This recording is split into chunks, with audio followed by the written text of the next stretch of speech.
अस्सलाम वालेकुम, welcome back to my channel.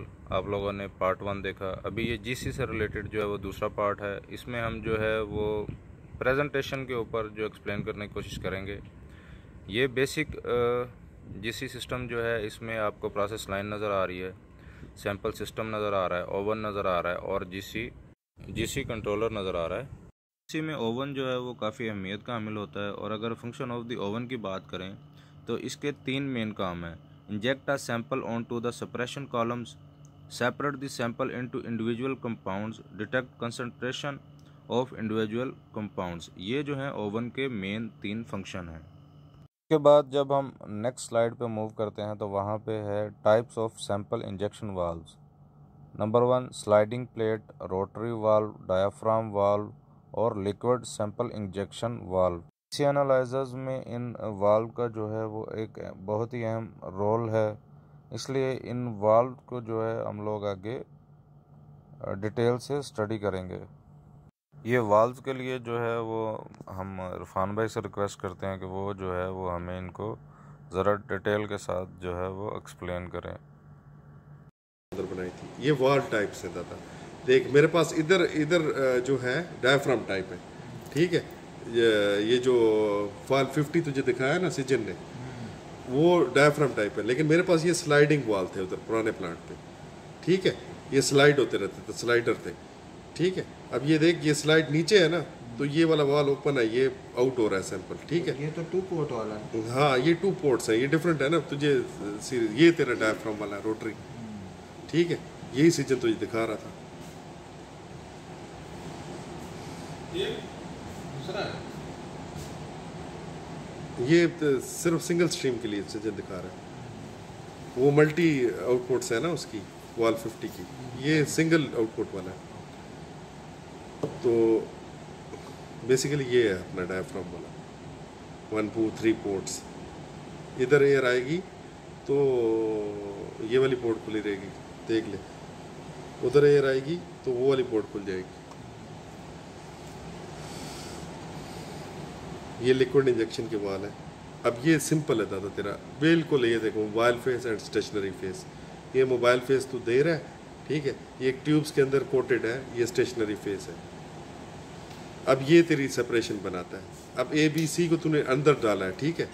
A B C इसके अंदर अब्जॉर्ब हुआ है, ठीक है। जब ये अब्जॉर्ब से जब ये एवैक्यूएट होना शुरू हो जाए, एडजॉर्ब होगा ना, तो ये सेपरेट होना शुरू हो जाएंगे। ए अलहदा हो जाएंगे, बी अलहदा हो जाएंगे, सी अलहदा हो जाएंगे, ठीक है। अब ए बहुत लाइट वेट है तो सबसे आगे निकल जाएगा। समझ आई दादा? तो ये कॉलम्स की टाइप है। पैक्ट कॉलम है, माइक्रो पैक्ट कॉलम है, प्लॉट, स्कॉट, वॉट, वॉस, ये सर बहुत सारे कॉलम्स हैं, टाइप्स हैं, ठीक है। ये मोस्टली जो हमारे 1.8 की ओडी वाले हमारे पास सारे यूज़ हो रहे हैं पैक्ट कॉलम। तो एक सिर्फ उसमें सीजन है ना, वो पतले वाला, वो हेवियर जिसमें मेजर कर रहे हैं 97 में। इसमें भी है हाँ। 76 में। अब ये इसकी टर्मिनोलॉजीज हैं। जब तू एक्सपर्ट हो जाएगा ना, तुझे बैक फ्लैश वेंट का पता चलेगा, हार्ट कट का पता चलेगा, ट्रैप बाईपास का, ये सारी अंदर उसकी टेक्निक्स हैं, ठीक है, जिससे हम यूज़ करते हैं। और ये सारे वाल से कंट्रोल होती है। इधर हार्ट कट देना है। अभी तो एक बहुत ही इधर लेटेस्ट एक इक्विपमेंट लगा है जिसको लाइव टी कहते हैं, वो भी हार्ट कट और बैक फ्लश के लिए यूज़ होती है, ठीक है। तो ये टर्मिनोलॉजीज हैं जो अंदर यूज़ होती हैं जाके। जब तू उसका एक्सपर्ट होने लग जाएगा ना, तो ये पता चलेगा भाई इधर हार्ट कट ले रहे हैं हम, इधर वेंट ले रहे हैं, इधर बैक फ्लश ले रहे हैं, ठीक है। जब तुझे वो सीजन ने जो ड्राइंग दिखा ली उसका एक्सपर्ट हो जाएगा ना, फिर तुझे पता लगेगा भाई ये वाला कंपोनेंट इधर हार्ट कट हो रहा है, ठीक है।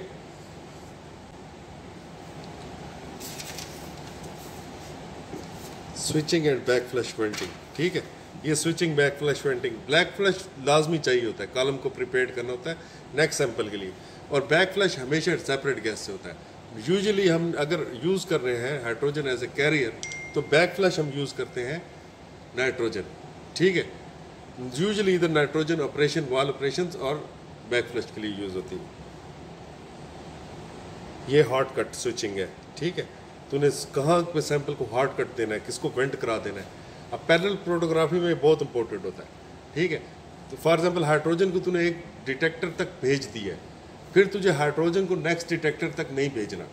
उसका वो छोटी सी भी पीक आ रही है ना, उसको तुझे हॉट कट से वाल की स्विचिंग से उसको ख़त्म करना है, ठीक है। वेंट को इंक्रीज़ करके, फ्लो को इंक्रीज़ करके, डिक्रीज़ करके तुझे बनाना है उसको।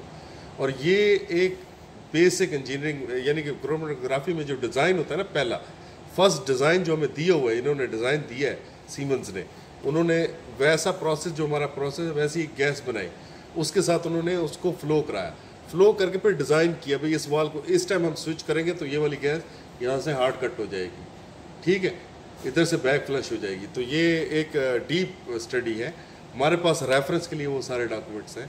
और ये चीज़ एक्सपीरियंस से, कई चीज़ें सीजन ने खुद अब हार्ड कट बढ़ाया होगा, कई चीज़ों का फ्लो इसने खुद इंक्रीज़ किया होगा। Peaks day by day, columns की परफॉर्मेंस, ये चीज़ें अफेक्ट करती हैं ना, जिससे तुम्हारे वो सेम पैरामीटर्स नहीं रहते, फिर वो हमको चेंज करने पड़ते हैं थोड़े थोड़े पैरामीटर्स। ये सिंपल वो जो तुम देख रहे थे जीसी कॉलम्स का अरेंजमेंट है पैरेलल क्रोमेटोग्राफी के लिए, ठीक है। ये डिटेक्टर्स की टाइप्स हैं, मैं तुझे सिर्फ बताया था थर्मल कंडक्टिविटी डिटेक्टर दुनिया में सबसे ज़्यादा यही यूज़ होता है और हायर रेंज के लिए यूज़ होता है। ये यानी कि 10 ppm से ऊपर मेजरमेंट करनी है तो यही यूज़ होता है, ठीक है। और ये सबसे स्टेबल और सबसे अच्छा डिटेक्टर है, ठीक है। तो उसके बाद जो है फ्लेम आयोनाइज है, फ्लेम फोटोमेट्रिक है, इधर अल्लाह का शुक्र है सारे हैं। ये FPD भी है, PDID, PID नहीं है सिर्फ, है ना, ये है FID है, FPD भी है इधर, ठीक है। तो इधर ये 3 डिटेक्टर है हमारे पास। मेरे पुराने प्लांट पे सिर्फ मैंने इस पे काम किया हुआ है। ये हमारी लैब में था, लैब वाला GC भी हम कैलिब्रेट करते थे। कनेक्टिविटी, इमेज, इवेंट, उसके बाद तुम्हें क्या एम्पलीफायर्स लगे हैं, सब कुछ लगे, जो मैंने मुंह से बोला है वो इस है इसके अंदर।